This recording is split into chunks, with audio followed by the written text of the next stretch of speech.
जयराम जी की दोस्तों, स्वागत है आपका ट्रिकुल एकेडमी में।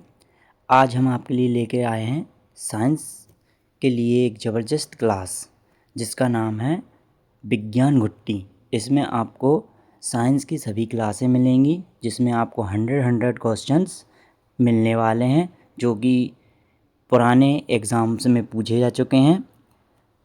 इसमें हमने इस टॉपिक को, जिसमें पहला टॉपिक रहने वाला है आपका यांत्रिकी को हमने 5 भागों में विभाजित किया है, जिसमें पहला भाग है इसका मात्रक और मापन, यूनिट्स और मेज़रमेंट।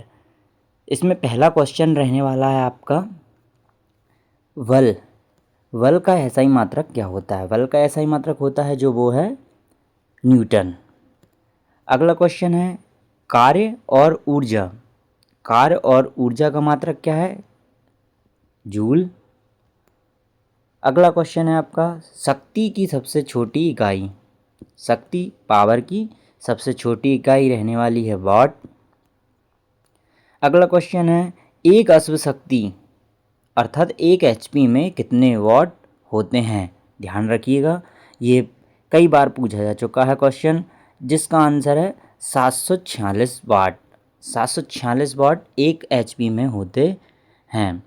अगला क्वेश्चन है आपका कि प्रकाश वर्ष किसकी इकाई है, लाइट ईयर किसकी इकाई है, तो वह है दूरी की। दूरी मापने की सबसे बड़ी इकाई जो है वह है पारसेक। अगला क्वेश्चन आपका वायुमंडलीय दाब एटमॉस्फेरिक प्रेशर का मात्रक है, तो वह है बार। आवृत्ति का मात्रक आप सभी जानते ही होंगे, आवृत्ति का मात्रक है हर्ट्ज। अगला क्वेश्चन है आपका पदार्थ की मात्रा क्या है। पदार्थ की मात्रा का मात्रक क्या होता है, वह है मोल। इसके बाद अगला क्वेश्चन लेंस की क्षमता का मात्रक डायप्टर। ये आपका पहला सेक्शन था जिसमें 10 क्वेश्चन थे। अब देखिए आप दूसरे भाग में भी हैं, वह 10 क्वेश्चन है लगभग, जिसमें आपका पहला क्वेश्चन है वेग परिवर्तन की दर क्या कहलाती है। वेग परिवर्तन की दर है वह क्या कहलाती है, त्वरण कहलाती है। त्वरण का मात्रक क्या है, त्वरण का मात्रक होता है वह है मीटर पर सेकंड स्क्वायर। अगला क्वेश्चन न्यूटन के प्रथम नियम को और क्या कहते हैं। न्यूटन का जो पहला नियम है उस नियम को और क्या कहते हैं, तो उसको कहते हैं जड़त्व का नियम। न्यूटन का पहला नियम है वह कहलाता है जड़त्व का नियम।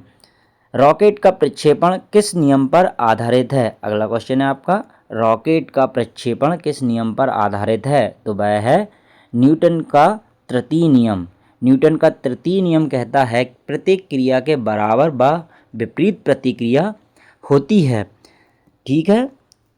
अगला क्वेश्चन आपका 15 दूध से मक्खन निकालने वाली मशीन किस बल पर कार्य करती है। जो दूध से मक्खन निकालने वाली मशीन है वह किस बल पर कार्य करती है। सही आंसर है आपका अपकेंद्रीय बल, सेंट्रीफ्यूगल फोर्स। अगला क्वेश्चन वॉशिंग मशीन का कार्य सिद्धांत क्या है। वॉशिंग मशीन जो है वह किस सिद्धांत पर कार्य करती है, तो वह अपकेंद्रण, सेंट्रीफ्यूगेशन या अपकेंद्रण कार्य पर सिद्धांत है। अगला क्वेश्चन है सड़क पर चलने की तुलना में बर्फ पर चलना कठिन क्यों है, तो वह होता है घर्षण कम होने के कारण सड़क पर चलने की तुलना में बर्फ पर चलना कठिन होता है। अगला क्वेश्चन है किसी वस्तु का संवेग किन 2 चीज़ों पर निर्भर करता है। किसी वस्तु का संवेग जो है वह किन 2 चीज़ों पर निर्भर करता है, तो वह करता है द्रव्यमान और वेग पर, जिसका फॉर्मूला होता है P बराबर mv। यहाँ m बराबर द्रव्यमान होता है और v बराबर वेग होता है। इसका यह कौन सी राशि है, ये भी इम्पोर्टेंट क्वेश्चन है। तो यह है संवेग रहने वाली आपकी सदिश राशि, और इसका जो एसआई मात्रक है तो वह होता है किलोग्राम इंटू मीटर पर सेकेंड, किलोग्राम इंटू मीटर पर सेकेंड। अगला क्वेश्चन है आपका, झटके से बस चलने पर यात्री को पीछे की ओर क्यों गिरते हैं या पीछे की ओर झटका क्यों लगता है? तो वह होता है विराम के जड़त्व के कारण या जड़त्व के कारण होता है। अगला क्वेश्चन है आपका, क्रिकेट खिलाड़ी गेंद पकड़ते समय हाथ पीछे क्यों खींचता है? जो क्रिकेट खिलाड़ी है वह गेंद पकड़ते समय हाथ पीछे या गेंद फेंकते समय हाथ पीछे क्यों करता है? तो जिससे चोट कम लगे या आवेग कम करने के लिए। सही आंसर है इसका, आवेग कम करने के लिए जो है वह गेंद को पीछे की ओर ले जाता है। जो आपका भागप 3 है उसका नाम है गुरुत्वाकर्षण या ग्रेविटेशन। ग्रेविटेशन में जो पहला क्वेश्चन रहने वाला है आपका वह है, पृथ्वी के केंद्र पर जी का मान कितना होता है? जो पृथ्वी का केंद्र है, पृथ्वी के केंद्र पर जी का मान कितना होगा? तो वह होगा 0। अगला क्वेश्चन है आपका, जी का मान सबसे अधिक कहाँ होता है? तो वह ध्रुवों पर। जी का मान ध्रुवों पर कहाँ सबसे अधिक होता है? तो वह ध्रुवों पर। ठीक है, तो उत्तरी ध्रुव और दक्षिणी ध्रुव 2 ध्रुव होते हैं, तो जी का मान सबसे अधिक कहाँ पर होगा? तो ध्रुवों पर होगा। जी का मान सबसे कम कहाँ होता है? तो वह भूमध्य रेखा पर सबसे कम होता है, जो कि केंद्र की ओर से होती हुई जाती है। इसमें अगला क्वेश्चन है आपका, पृथ्वी के लिए पलायन वेग एस्केप वेलोसिटी कितना है? पृथ्वी के लिए पलायन वेग कितना होता है? जो पलायन वेग होता है, पहले आइए हम उसे समझ लेते हैं। पलायन वेग आखिर होता क्या है? तो पलायन वेग क्या है? गुरुत्वाकर्षण क्षेत्र को पार कर जाए और वापस कभी लौटकर ना आए, इतनी अधिक तीव्रता से जाना जिससे कि वह गुरुत्वाकर्षण क्षेत्र को कोई वस्तु पार कर जाए और वह पृथ्वी के क्षेत्र में वापस ना आ पाए, वह पलायन वेग कहलाता है। ठीक है, इसका राइट आंसर है आपका वह है 11.2 मीटर पर सेकेंड। यदि इतनी स्पीड से कोई वस्तु ऊपर उछाली जाती है तो वह दोबारा पृथ्वी के गुरुत्वाकर्षण के में नहीं आती है। ठीक है, अब अगला क्वेश्चन है आपका, चंद्रमा पर किसी वस्तु का भार पृथ्वी के भार का कितना होता है? चंद्रमा पर किसी वस्तु का भार पृथ्वी के भार का कितना होता है भाई? तो वह होता है 1/6 भाग। मतलब कि जो पृथ्वी पर भार होता है किसी वस्तु का वह अधिक होता है। पृथ्वी पर कोई वस्तु का भार अधिक रहेगा। मान लीजिए यदि मेरा वजन पृथ्वी पर 60 किलोग्राम है, वहीं यदि मैं चंद्रमा पर चला जाऊंगा तो चंद्रमा पर मेरा भार कितना हो जाएगा? वह हो जाएगा 10 किलोग्राम। ठीक है, मेरा वजन हो जाएगा 10 किलोग्राम। अगला क्वेश्चन है आपका, गुरुत्वाकर्षण नियतांक का मान किसने दिया या कितना होता है? 2 क्वेश्चन है इसमें कि गुरुत्वाकर्षण नियतांक जी, इसको रिप्रेजेंट करते हैं कैपिटल जी से, इसका मान किसने दिया और इसका मान कितना होता है? तो इसको किसने दिया था? हेनरी कैवेंडिश ने। हेनरी कैवेंडिश ने गुरुत्वाकर्षण नियतांक जी का मान दिया है और इसकी वैल्यू होती है 6.674 इंटू 10⁻⁻11। 6.674 इंटू 10⁻⁻11, जिसका मात्रक होता है न्यूटन मीटर स्क्वायर प्रति किलोग्राम स्क्वायर। ठीक है, अब अगला क्वेश्चन रहने वाला है आपका, पृथ्वी के चारों ओर घूमने वाले ग्रह उपग्रह का वेग क्या कहलाता है? जो पृथ्वी के चारों ओर उपग्रह भ्रमण करते हैं वह वेग कौन सा कहलाता है? वह वेग कहलाएगा आपका कक्षीय वेग। अगला क्वेश्चन है आपका, भू स्थिर उपग्रह की पृथ्वी से ऊंचाई कितनी होती है? तो वह होती है 3600 किलोमीटर। जो हम पृथ्वी से उपग्रह छोड़ते हैं कुछ जानकारियां प्राप्त करने के लिए, सैटेलाइट वगैरह लॉन्च करते हैं, तो उनकी पृथ्वी से जो दूरी होती है वह 36,000 किलोमीटर की होती है, जिस पर वह अपने एक पथ पर फिर घूमते रहते हैं और अपने लिए आवश्यक जानकारियां प्रदान करते हैं। अगला क्वेश्चन है आपका, एक लिफ्ट में व्यक्ति को अपना भार बढ़ा हुआ कम महसूस होगा। यदि लिफ्ट में रहते हैं तो भार बढ़ा हुआ कब महसूस होगा? जब लिफ्ट ऊपर की ओर जा रही हो। यदि लिफ्ट ऊपर की ओर जा रही है तो व्यक्ति को अपना भार बढ़ा हुआ महसूस होगा। भारहीनता की स्थिति कब होती है? भारहीनता की स्थिति कब होगी? जब गुरुत्वाकर्षण बल शून्य हो। गुरुत्वाकर्षण बल कब हो? शून्य हो, तब भारहीनता की स्थिति जन्म लेती है। अगला सेक्शन है इसमें डी सेक्शन है कार्य, ऊर्जा और शक्ति। इसमें हम 5 टॉपिक कवर करने वाले हैं, जिसमें चौथा टॉपिक है आपका कार्य, ऊर्जा और शक्ति। इसमें पहला क्वेश्चन रहने वाला है आपका, स्थितिज ऊर्जा का सूत्र क्या है? स्थितिज ऊर्जा का सूत्र क्या है? वह है mgh। m फॉर द्रव्यमान, g फॉर गुरुत्वीय त्वरण और h फॉर ऊंचाई। अगला क्वेश्चन है, गतिज ऊर्जा काइनेटिक एनर्जी का सूत्र क्या है? तो गतिज ऊर्जा का सूत्र क्या होता है? हाफ mv², जिसमें m द्रव्यमान होता है और v वेग होता है। चलिए अगले क्वेश्चन की ओर। 33 नंबर क्वेश्चन है इसमें आपका, चाबी भरी हुई घड़ी में कौन सी ऊर्जा संचित होती है? उसमें रहती है स्थितिज ऊर्जा। स्थितिज ऊर्जा वह होती है जो रुकी अवस्था में या स्थिर वस्तु में होती है। अगला क्वेश्चन है आपका इसमें, बहते हुए पानी में कौन सी ऊर्जा होती है? जो बहता हुआ पानी है उसमें कौन सी ऊर्जा होगी आपकी? तो वह होगी गतिज ऊर्जा। कौन सी ऊर्जा रहेगी? गतिज ऊर्जा। जो गतिज करती हुई वस्तुओं में पाई जाती है वह गतिज ऊर्जा कहलाएगी आपकी। अगला क्वेश्चन है आपका, डायनेमो किसको किस में बदलता है? डायनेमो जो है वह कौन सी ऊर्जा को कौन सी ऊर्जा में रूपांतरित करता है? तो वह यांत्रिक ऊर्जा को विद्युत ऊर्जा में रूपांतरित करता है, जिससे अपने लिए करंट मिलता है और अपने आवश्यक उपकरण अपन से ऑपरेट करने लगते हैं। अगला क्वेश्चन है, विद्युत मोटर का कार्य क्या है? विद्युत मोटर जो है उसका कार्य क्या है? वह विद्युत ऊर्जा अपन उससे सप्लाई देती हैं, वह उस ऊर्जा को यांत्रिक ऊर्जा अर्थात मोटर में सप्लाई दी, मोटर ऑन हुई, मोटर ऑन होने के पश्चात वह अपने लिए क्या देगी? पानी। तो वह क्या है? यांत्रिक ऊर्जा में परिवर्तित हो जाती है। ठीक है। अगला क्वेश्चन है आपका इसमें 37 नंबर, ऊर्जा संरक्षण का नियम क्या है? ऊर्जा संरक्षण का नियम, ऊर्जा को ना तो बनाया जा सकता है और ना ही नष्ट किया जा सकता है। ऊर्जा को ना तो उत्पन्न किया जा सकता है और ना ही नष्ट किया जा सकता है। यह ऊर्जा संरक्षण का नियम है। अगला क्वेश्चन है, कार्य करने की दर को क्या कहते हैं? कार्य करने की दर को क्या कहते हैं? शक्ति, पावर।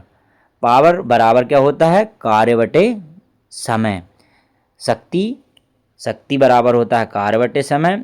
जो कार्य करने की दर होती है इसका एसआई मात्रक, शक्ति का एसआई मात्रक क्या होता है? वाट। शक्ति का एसआई मात्रक है जो नॉर्मल लैंग्वेज में हम यूज़ करते हैं अपने व्यवहारिक चीज़ों में, वह वाट एसआई मात्रक यूज़ करते हैं। और जो औद्योगिक लेवल पर यूज़ किया जाता है वह मात्रक होता है एचपी या हॉर्स पावर। ठीक है। अगला क्वेश्चन है आपका, सोलर सेल किसको किस में बदलता है? सोलर सेल किसको किस में बदलता है? सौर ऊर्जा को विद्युत ऊर्जा में बदलता है। सोलर सेल जो प्लेट लगाई जाती हैं वह सूर्य से ऊर्जा लेती हैं, तो सौर ऊर्जा को वह हमें इलेक्ट्रिक एनर्जी में बदल कर देती हैं। ठीक है। अगला क्वेश्चन है आपका, जब कोई कुली सिर पर सामान रखकर चलता है, जब कोई कुली सिर पर सामान रखकर चलता है तो विज्ञान के अनुसार कार्य कितना होता है? तो वह कार्य होता है 0। जबकि कुली सिर पर सामान लेकर चल रहा, कार्य तो हो रहा है, मगर यदि विज्ञान की लैंग्वेज में देखा जाए तो कार्य 0 होता है, क्योंकि यहाँ पर एंगल जो होता है वह 90 डिग्री होता है। और जो कार्य है, कार्य का सूत्र जो होता है, फॉर्मूला जो है वो है F इंटू कॉस थीटा होता है। क्या होता है? F into cos theta. Cos theta की वैल्यू यदि 90 डिग्री रखाएगी तो कॉस थीटा की वैल्यू 90 डिग्री में क्या होती है? वह होती है 0। तो 0 हो जाएगी, तो F और S का भी इंटू क्या आ जाएगा? 0। तो कार्य क्या होगा अपना? 0 हो जाएगा। चलिए अगले भाग की ओर। अगला भाग है आपका द्रवों के गुण, अंतिम भाग है 5वां, द्रवों के गुण। द्रवों के गुण में आपका पहला क्वेश्चन जो रहने वाला है, वायुमंडलीय दाब। वायुमंडलीय दाब को किससे मापा जाता है? तो वायुमंडलीय दाब को किससे मापा जाता है? वह है आपका बैरोमीटर।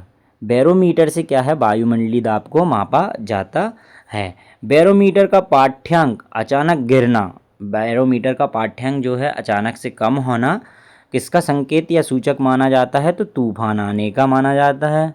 अगला क्वेश्चन आपका, हाइड्रोलिक ब्रेक, हाइड्रोलिक ब्रेक किस नियम पर आधारित है? तो वह है पास्कल के नियम पर। पास्कल के नियम में क्या होता है, जो है वह द्रव के प्रत्येक भाग में समान ऊर्जा एकत्रित करता है या प्रवाहित करता है। वह क्या कह रहता है, पास्कल का नियम रहता है। हाइड्रोलिक में अधिकतर मात्रा में देखा जाए तो ऑयल वगैरह रहता है जो द्रव की अवस्था में रहता है। ठीक है, अगला क्वेश्चन है आपका, वर्षा की बूंदें गोल क्यों होती हैं? वर्षा की बूंदें जो है वह गोल क्यों होती हैं? पृष्ठ तनाव के कारण। सही आंसर इसका है पृष्ठ तनाव के कारण, सरफेस टेंशन के कारण। सरफेस टेंशन के कारण अर्थात कि अपने साथी को पकड़ कर रखना, जो पृष्ठ तनाव होता है वह है अपने साथी को पकड़ के रखना। जैसे द्रव है, द्रव में प्रत्येक परमाणु एक दूसरे परमाणु को पकड़ कर रखे हुए है, यह आपका क्या कहलाता है? पृष्ठ तनाव कहलाता है। अगला क्वेश्चन है, लोहे की सुई पानी पर क्यों तैरती है? लोहे की सुई है वह पानी पर क्यों तैरती है? बहुत ही इम्पोर्टेंट और जानने वाला क्वेश्चन है, ये समझने वाला क्वेश्चन है। इसका सही आंसर है पृष्ठ तनाव के कारण। ये बात ध्यान रखें आप कि कौन सी अवस्था में पानी पर तैरेगी, तो वह क्षैतिज अवस्था में। जब क्षैतिज अवस्था में सुई रहेगी इस अवस्था में तो वह पानी पर तैरने लगेगी, और यदि खड़ी सुई को पानी में डाला जाए तो वह पानी में डूब जाएगी। क्या हो जाएगी? डूब जाती है। ठीक है, अगला क्वेश्चन है आपका, लालटेन की बत्ती में तेल ऊपर क्यों चढ़ता है? तो वह केशित्व के कारण चढ़ता है। लालटेन की बत्ती में जो तेल है वह ऊपर किसके कारण चढ़ता है? केशित्व के कारण। आर्किमिडीज का सिद्धांत किससे संबंधित है? तो प्लवन से, या जिसे उत्प्लावन कहते हैं। ठीक है, आर्किमिडीज का सिद्धांत किससे संबंधित है? प्लावन या उत्प्लावन से संबंधित है। दूध की शुद्धता किससे मापी जाती है? इंपॉर्टेंट क्वेश्चन है आपका, लैक्टोमीटर से दूध की शुद्धता मापी जाती है। यह क्वेश्चन कई बार आपको एमपी पुलिस में और एसएससी में देखने के लिए मिला होगा। यदि आपने कभी प्रीवियस सेट लगाए होंगे तो दूध की शुद्धता किस में मापी जाती है? तो लैक्टोमीटर में मापी जाती है। ये क्वेश्चन आपको देखने के लिए मिला होगा। ठीक है, अगला क्वेश्चन है आपका, द्रव की श्यानता विस्कोसिटी ताप बढ़ाने पर क्या होती है? द्रव की श्यानता ताप बढ़ाने पर क्या होगी? तो वह घटेगी। द्रव का घर्षण जो बहने से रोकता है। श्यानता क्या है? द्रव का घर्षण होता है जो बहने से उसको रोकता है, परमाणुओं को ये भी आपस में पकड़ कर रखता है। तो यदि इसको हम ताप देते हैं या इसको गर्म करते हैं तो जो परमाणु हैं उसके दूर दूर हो जाएंगे। क्या हो जाएंगे? दूर दूर हो जाएंगे।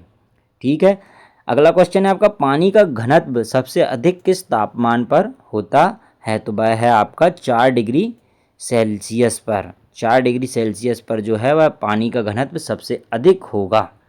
ठीक है, इसमें हमने आपसे बोला था 5 भाग हैं, लेकिन जो अंतिम भाग है वह छठवा भी, इसमें कुछ 4-5 क्वेश्चन हमने डाले हैं ताकि यह आपके लिए पूरी तरह से कवर हो सके।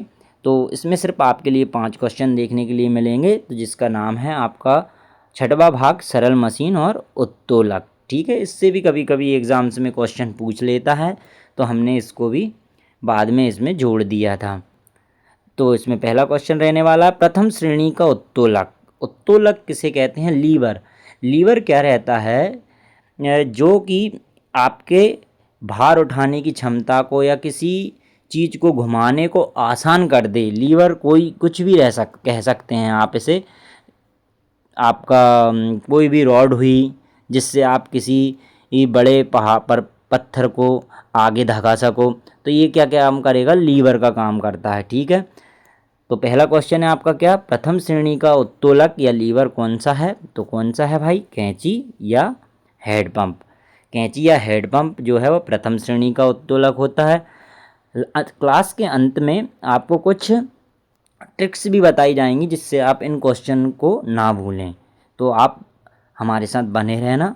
कुछ क्वेश्चन और हैं, इसके बाद हम फास्ट तरीके से जल्दी जल्दी में और भी कुछ क्वेश्चन आपकी प्रैक्टिस के लिए कराएंगे। इसमें अगला क्वेश्चन है आपका, द्वितीयक श्रेणी का उत्तोलक कौन सा है? द्वितीयक श्रेणी का उत्तोलक होता है आपका सरौता कूड़ा ढोने वाली गाड़ी, सरौता या कूड़ा ढोने वाली गाड़ी। जो तृतीयक श्रेणी का उत्तोलक है वह कौन सा है आपका? चिमटा, मनुष्य का हाथ। ठीक है, ये हम आपको याद कराएंगे ट्रिक से क्लास के लास्ट में। ठीक है, आपका अगला क्वेश्चन है, मशीन की दक्षता का सूत्र क्या है? मशीन की दक्षता का सूत्र क्या है? तो वह है आउटपुट अपॉन इनपुट इंटू 100। ठीक है, output upon input into 100 machine की दक्षता का सूत्र है। उत्तोलक किस सिद्धांत पर कार्य करता है? तो उत्तोलक किस सिद्धांत पर कार्य करता है? तो आर्किमिडीज के सिद्धांत पर कार्य करता है। अब आपके क्वेश्चन यहाँ पर 6 ही प्रकार समाप्त हो चुके हैं। कुछ क्वेश्चन हम आपके क्विक रिवीजन के लिए लेकर आए हैं, तो चलिए उनको सॉल्व करते हैं। पहला क्वेश्चन रहने वाला आपका, श्यानता की एसआई इकाई क्या है? तो पॉइज, पॉइज श्यानता की इकाई है। पृथ्वी की आयु किस विधि से ज्ञात की जाती है? बहुत ही आईएमपी क्वेश्चन है ये। ठीक है, यूरेनियम डेटिंग से। तो पृथ्वी की आयु किस विधि से ज्ञात की जाती है? तो यूरेनियम डेटिंग से। अगला क्वेश्चन है आपका, समुद्र की गहराई मापने वाला यंत्र है। समुद्र की गहराई आप किससे नापेंगे? तो फेदोमीटर से। वायुयान की गति मापने वाला यंत्र, वायुयान की गति मापने वाला यंत्र टेकोमीटर होता है। ठीक है, सापेक्ष आर्द्रता ह्यूमिडिटी किस में मापते हैं? तो वो होता है हाइग्रोमीटर। अगला क्वेश्चन है आपका 61 नंबर का, आपेक्षिक घनत्व किससे मापा जाता है या किससे मापते हैं? तो वह है हाइड्रोमीटर से आपेक्षिक घनत्व। बॉल बियरिंग का उपयोग क्यों किया जाता है? तो वह है घर्षण कम करने के लिए बॉल बियरिंग का उपयोग किया जाता है। अगला क्वेश्चन है आपका, सड़क पर मोड़ लेते समय साइकिल सवार अंदर क्यों झुकता है? वह अभिकेंद्रीय बल प्राप्त करने के लिए। राइट आंसर है आपका, अभिकेंद्रीय बल प्राप्त करने के लिए सड़क पर मोड़ लेते समय साइकिल सवार अंदर की ओर झुकता है। झूले की लंबाई बढ़ने पर आवर्तकाल पर क्या प्रभाव पड़ेगा? तो आवर्तकाल क्या होगा? बढ़ जाएगा। अगला क्वेश्चन आपका इसमें, निर्वात में लोहे और पंखे को गिराने पर कौन पहले गिरेगा? तो निर्वात में क्या होगा? कौन सी स्थिति जनरेट होगी? दोनों साथ ही गिरेंगे क्योंकि इसमें भार नहीं होगा। ठीक है, जेट इंजन किस सिद्धांत पर कार्य करता है? जेट इंजन जो है वह किस सिद्धांत पर कार्य करता है? तो रैखिक संवेग संरक्षण के नियम पर। अगला क्वेश्चन, बादलों के वायुमंडल में तैरने का कारण क्या है? बादलों का जो है वह वायुमंडल में तैरने का कारण क्या है? तो कम घनत्व है। ठीक है, अगला क्वेश्चन आपका 68 नंबर, हवाई जहाज में फाउंटेन पेन से स्याही क्यों निकलती है? जो फाउंटेन पेन है उससे स्याही क्यों निकलने लगती है? तो ऊपर वायुदाब कम होने के कारण। हवाई जहाज ऊपर उड़ता है तो उसमें क्या होता है, ऊपर की ओर जाते समय वायुदाब क्या हो जाता है? कम हो जाता है, तो फाउंटेन पेन की स्याही निकलने लगती है। एक आदर्श तरल की श्यानता कितनी होती है? तो आदर्श तरल की श्यानता कितनी होगी भाई? 0। अगला क्वेश्चन है आपका, यंग प्रत्यास्थता गुणांक का मात्रक क्या है? आईएमपी क्वेश्चन है ये आपका। तो न्यूटन प्रति मीटर स्क्वायर जो है भाई यंग प्रत्यास्थता गुणांक का मात्रक है। हुक का नियम किससे संबंधित है? तो प्रत्यास्थता से। तरल प्रवाह की दर किससे मापते हैं? तो बेंचुरीमीटर। तरल प्रवाह की दर किसमें मापते हैं? तो बेंचुरीमीटर से।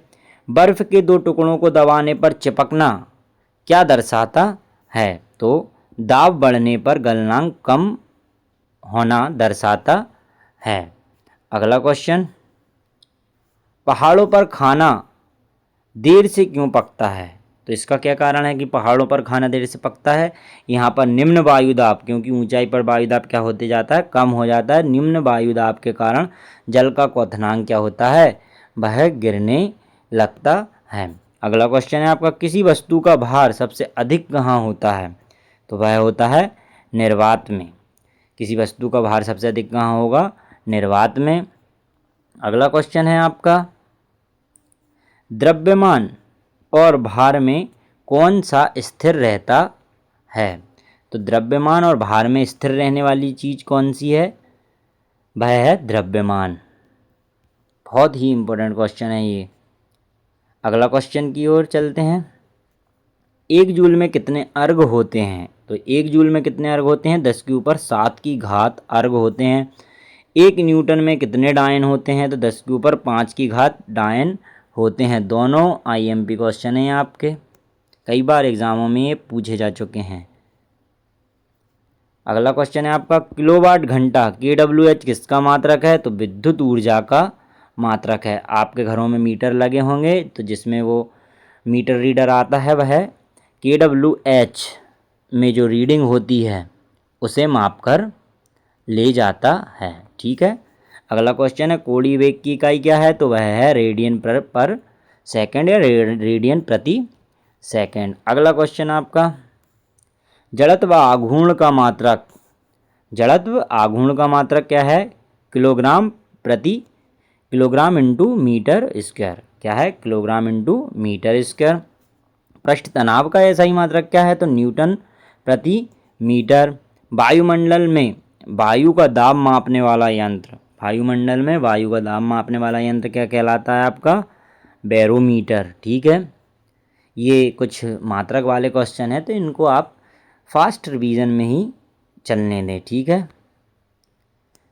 अब 84 नंबर का क्वेश्चन, समुद्र में तैरते बर्फ के पहाड़ का कितना भाग ऊपर रहता है?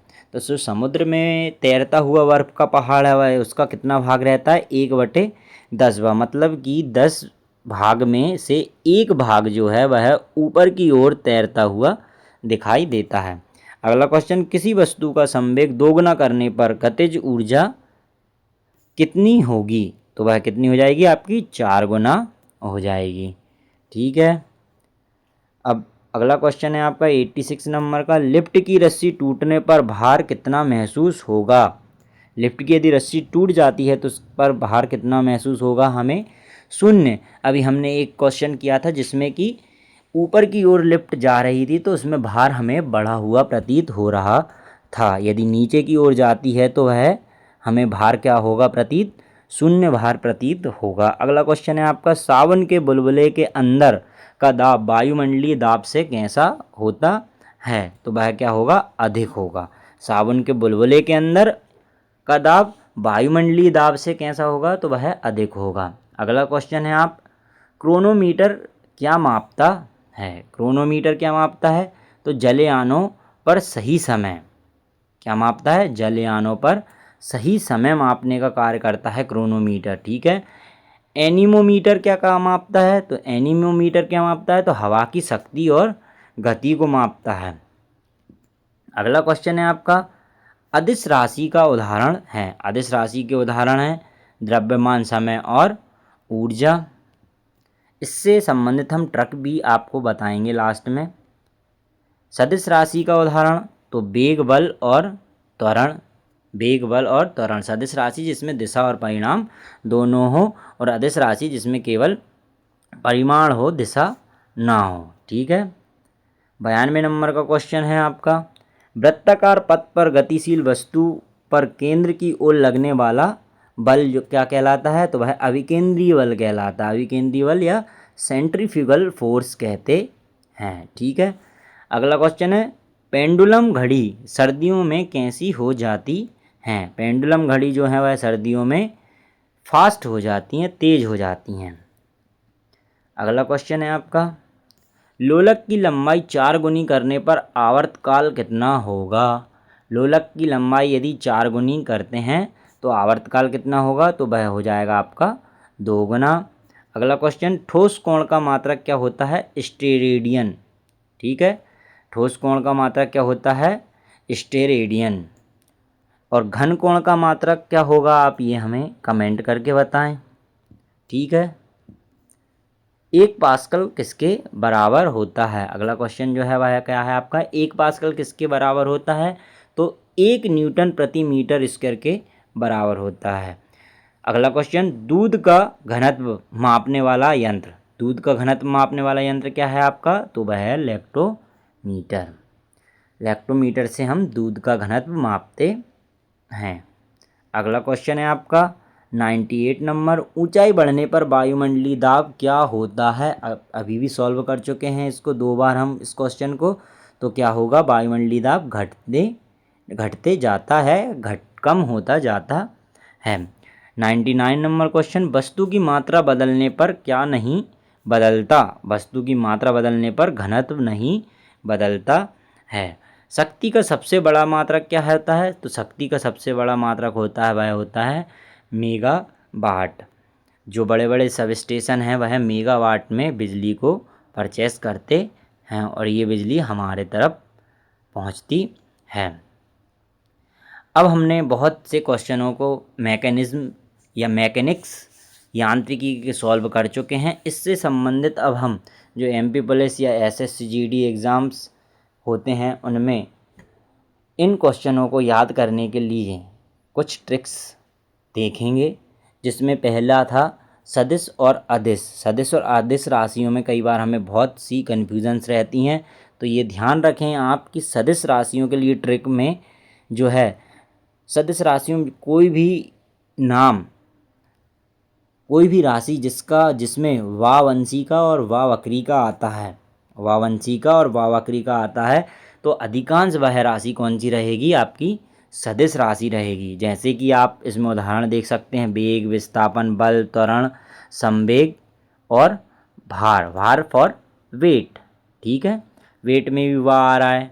ओके, इसी प्रकार आपका अगला जो रहने, उससे पहले इसमें कुछ अपवाद हैं कि भाई द्रव्यमान और विद्युत धारा, ये दो द्रव्यमान और विद्युत धारा क्या हैं? ये अदिश राशियाँ हैं। ठीक है, विद्युत धारा में वाह से शुरू होता है द्रव्यमान। ठीक है, द्रव्यमान में ये भी क्या है? अदिश राशियाँ हैं। अदिश राशियों के लिए ट्रिक क्या है? अदिश राशियों के लिए जो ट्रिक रहने वाली है, उसका दाल MTP से आता है। उसका दाल किससे आता है? MTP से आता है। इनको अलग अलग अक्षरों में यदि हम विभक्त करेंगे तो ऊ से ऊर्जा, सा से समय, का से कार्य, ठीक है, और दा से दाब, ला से लंबाई, मा से एम से मास या द्रव्यमान, टी से ताप या टेम्परेचर, पी से पावर या जिसको हिंदी में कहते हैं शक्ति। ये कौन सी राशियाँ हो जाएंगी? आपकी अदिश राशियाँ हो जाएंगी। अब हमने कुछ क्वेश्चन न्यूटन की गति के नियम से संबंधित पढ़े थे। तो न्यूटन की गति के 3 नियम थे। कितने नियम थे? 3 नियम थे। तीनों नियमों को याद रखने के लिए आप एक लाइन याद रखें कि जड़ से क्रिया। तो जो पहला नियम है आपका वह जड़त्व से रहेगा, दूसरा नियम है वह से, और तीसरा नियम है वह क्रिया पर आधारित रहेगा। ठीक है, तो पहला नियम जो है वह जड़ से या जड़त्व का नियम रहेगा। ठीक है, जो दूसरा नियम है से, जिसमें से शब्द आया था वह है, उससे क्या तात्पर्य है? संवेग का नियम है। पहला नियम जड़त्व का नियम, दूसरा नियम संवेग का नियम, और लास्ट अक्षर था आपका, उसमें वर्ड था वह था क्रिया। तो क्रिया प्रतिक्रिया का नियम। ठीक है, हमने पहले भी पढ़ चुके हैं कि प्रत्येक क्रिया के बराबर विपरीत प्रतिक्रिया होती है। यह है गति का या न्यूटन की गति के 3 नियमों का लास्ट नियम था। प्रत्येक क्रिया के बराबर व विपरीत प्रतिक्रिया होती है। ठीक है, इसमें हमने देखे थे। अब अगले क्वेश्चन, उत्तोलक के प्रकार। ठीक है, उत्तोलक कितने प्रकार के थे? तो 3 प्रकार के उत्तोलक थे। ठीक है, उत्तोलक 3 प्रकार के थे। उसमें आपने पढ़ा था कि प्राथमिक, द्वितीयक और तृतीयक श्रेणी के उत्तोलक। ठीक है, तो हम इसको किस आधार पर पहचानेंगे कि यह कौन सी श्रेणी का उत्तोलक है? तो जो चीज़ बीच में होगी वही क्या करेगी? श्रेणी तय करेगी आपकी। तो इसमें क्या है कि जो आलम्ब है, आलम इसमें आप याद रखें FLE, ठीक है। F फैलक्रम या इसको हिंदी में कहते हैं आलम। आलम यदि बीच में है तो वह प्राथमिक श्रेणी का उत्तोलक रहेगा। आलम का अर्थात है जैसे कैंची का आकार इस प्रकार का होता है, इसमें एक बीच में बोल्ट रहता है, ठीक है, जो इसके चारों ओर मूव करता रहता है। तो आलम क्या है, यह बीच का भाग रहता है जो चारों ओर मूव करता रहता है। तो आलम यदि बीच में है तो वह प्राथमिक श्रेणी का उत्तोलक कहलाएगा।